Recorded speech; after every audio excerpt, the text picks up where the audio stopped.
All right, so in this video, we're going to be looking at taking an equation of a circle in its general form and converting it to standard form, from which we can read off its center and radius. Now, in this form, we can't do either of those things. So what we want to do is we want to do that transformation. Now, to do that rewriting, we're going to need to complete the square for both the x terms and the y terms. So to get us started, I'm going to move the 9/4 over to the other side of the equation, and I'm going to collect my x terms and my y terms.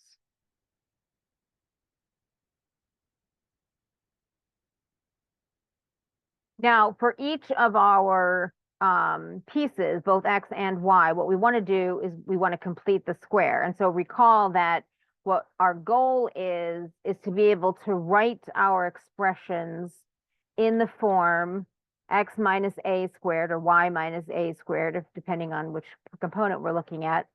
And to do that, to find out what a is, we need to remember that this FOILs out as x squared plus minus 2ax plus a squared.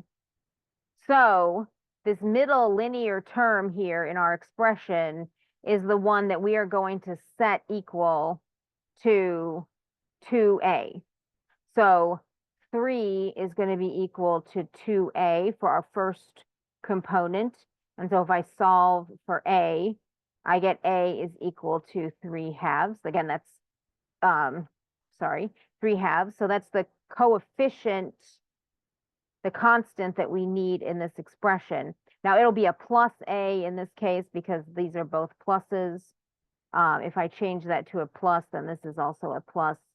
So a is going to be 3/2. But to complete the square, to have this entire expression be true so that I can write it as this squared binomial, I need to add a squared to this expression. So what I'm going to do is I am going to add, well, what is a squared? It's going to be 9/4 because 3 squared is 9 and 2 squared is 4. And then I'm going to add that to this side of the equation. And then I have to do the exact same thing for the y component. So I'm going to say that 5 is equal to 2a. And so a for the y component is 5/2. If I add that to this side of the expression, then 5 squared is 25 and 2 squared is 4. And then I also have to add it to this side. Now, the left side of my equation, I can rewrite as x plus a squared, and then y plus the a for the y squared. And then what's left on my constant side of the equation, the 9/4 and the -9/4 cancel. So I'm left with 25/4. And so that means that my center is at 3/2, 5/2, and my radius r is equal to the square root of this, which is 5/2.